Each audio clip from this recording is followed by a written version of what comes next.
So here, and another thing I didn't include in here because I couldn't find any references to it, but his father already owns almost 200,000 acres right next to where he just bought land. So between him and Reverend Moon and all these guys, they're building up their little shop down there. So let's see here. George Bush signs H.R. 5122, which is the John Warner Defense Authorization Act. What that did is that bypassed the Posse Comitatus Act, which forbade U.S. military from operating on U.S. soil. Well, it wasn't too long after that everything changed. Here's when November of 2006, when YouTube was bought by Google. November 19th, 2006, Bush meets with, look at this doofus. Okay. Look at it. And he's even embarrassed. He's like, God, why am I pictured here with this guy? Yeah. So look at these robes they're wearing. Yeah, okay. Look at that symbol on the robe. What do you see in that symbol? You see that. Why is the president of Russia wearing an eagle over a pyramid? The same with China. The topic for the meeting that day was counterterrorism, measures against infectious disease, and energy security. I'm sorry, do you mind going back over that picture one more time? Wow. Oh, wow. Okay, so here you got these guys all wearing the same thing. It looks like they just got some sort of weird meeting or something, maybe sacrificing cats or something. But Bush looks like he just got done eating something. He's got that funny look on his face. You know how Bush is. You just told a lie. Yeah. I like how no one looks excited except for Bush. He's like, oh, yeah. He's like, yeah, with the big boys now. So there you got these guys. So in 2007, a report card on America's infrastructure was released by the engineers.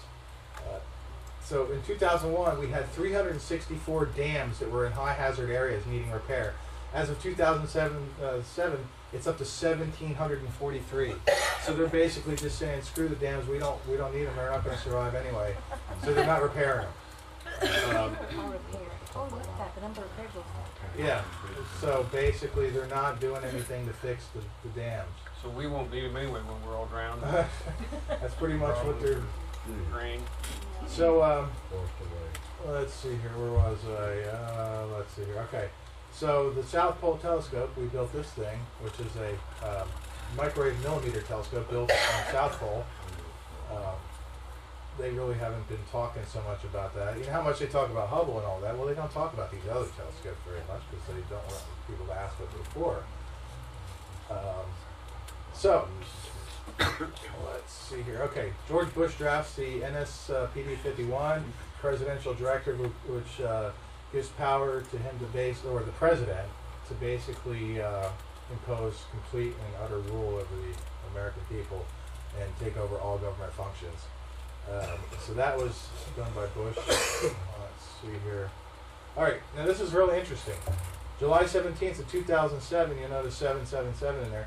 The Vatican closes down its library that's been open to the public for over 500 years, okay? And they closed down their library, okay? It's got people up in arms because people had to rush around like mad to try and collect all this information before they closed it down. And it's not expected to reopen until September of this year. Or expected before, so they're not even telling you when it's going to reopen. They're just saying it's not going to open before September this year. They had to bring in extra chairs and all that for the people because there was a mass rush of people to get there to try and get as much information as possible before they closed down the Vatican Library. To me, it's amazing they closed down a 500-year library and then just oh well, big deal. So, let's see here. September 11th, Russia tests the largest conventional weapon called the father of all bombs. That was about as big as a nuke, but it was a conventional weapon. February 28th, Neil Bush meets with the president of Paraguay, Sung Young Moon's son, and Neil Bush. That's George's brother? That's George's brother, Neil. Did he have a connection with the Twin Trade Towers? Yes, he was involved in SecureCom. Okay, so he was involved with SecureCom. He was also, which is unique, not many people, this is something I remember when I was a kid. Remember when Reagan got shot? Okay, when Reagan got shot and I was a kid, I was watching the news when it happened. And all of a sudden, they were at the hospital, the news and all that, the doors open up, and George Bush comes out. He's got his shirt undone, his tie undone, his hair's all messed up. And the first reporter sticks a camera in his face and says, "Mr. Bush, what is the truth about your son having lunch with John Hinckley's brother today?" And he goes, "I ain't got time for conspiracy theories. Our president's in there dying." And he pushed the guy off the side, and then nothing was ever said about it again. Okay, well, it is a fact that that guy right there had lunch with the guy's brother who shot Reagan that day that Reagan was shot. Okay, so Yeah. that's a fact you can look up. And Hinckley Sr. was a neighbor of Bush Sr. Yeah, there's a lot of connections there. Houston. Let's see here. So, let's see here. The Dutch are preparing for catastrophe. Fox News tried to run a story about it, but they decided, I guess, maybe they decided they want the public to hear it. Superstitions. All right, so we should move on to another situation. Look what happens when she tries to tell you. Where apparently they are preparing for the apocalypse. Yeah, they won't have to pray after 2012. It's all going to be over. I thought we were all concerned about 2000.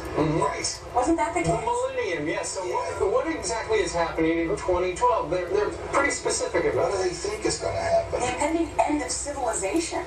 So they're buying.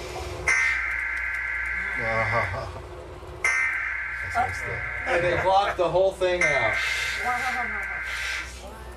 Are you kidding me? Wow. Their point of view that they wouldn't be so upset if, in fact, everything came to an end in just 4 years. So from now. basically, you never got to hear what she told you. This is So basically, you got Fox with that news story about the Dutch preparing for doomsday. On October 1st, 2008, the Northern Command deployed 6,000 U.S. troops on U.S. soil for the first time since the 1800s. Helping people at home may become a permanent part of active Army. Helping people. Yeah, helping people. Okay. This is right out of the Army Times website. Okay. So basically, here's all. Like I said, I highlighted all the important parts in red. So the 6,000 troops on U.S. soil. Then on October 2nd, 2008, Congress is threatened with martial law. City from Ohio. The only way they can pass this bill is by creating and sustaining a panic atmosphere. That atmosphere is not justified. Many of us were told in private conversations that if we voted against this bill on Monday, that the sky would fall, the market would drop 2,000 or 3,000 points the first day, another couple thousand the second day, and a few members were even told that there would be martial law in America if we voted no. That's what I call fear-mongering. Yes. Unjustified. Proven wrong. We've got a week, we've got 2 weeks to write a good bill.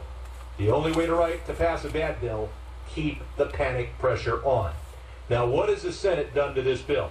So that's basically they were threatened with martial law, and then Sherman's still alive. and then the next day the stock market crashes. In fact, between 10.3 and 10.10, that thing drops almost 2,000 points. Basically, because what's happened is they created all this unlimited funds. Since then, they've been trying to pile scam on top of scam on top of scam on top of scam, and it's getting to a point where it can't sustain itself anymore. So basically, you had the market crash, and then on December 2008, Northern Command raises its troop levels from 6,000 to 20,000. Okay, this is right out of the Washington Post. U.S. military expects to have 20,000 uniformed troops inside by 2011, or other domestic catastrophe, whatever they want to say. But so they raised the troop levels up to 20,000. Let's see here. They launched the Panoramic Telescope and Response System, which is a rapid response system. Its primary mission is to detect near-Earth objects that threaten to cause impact events. So that's something that kind of got under the radar. Now, June of this year, the military has now classified space rocks top secret. Okay, astronomers used to have all this access to these information, but now you can no longer get access to this information because asteroids and comets are now classified top secret.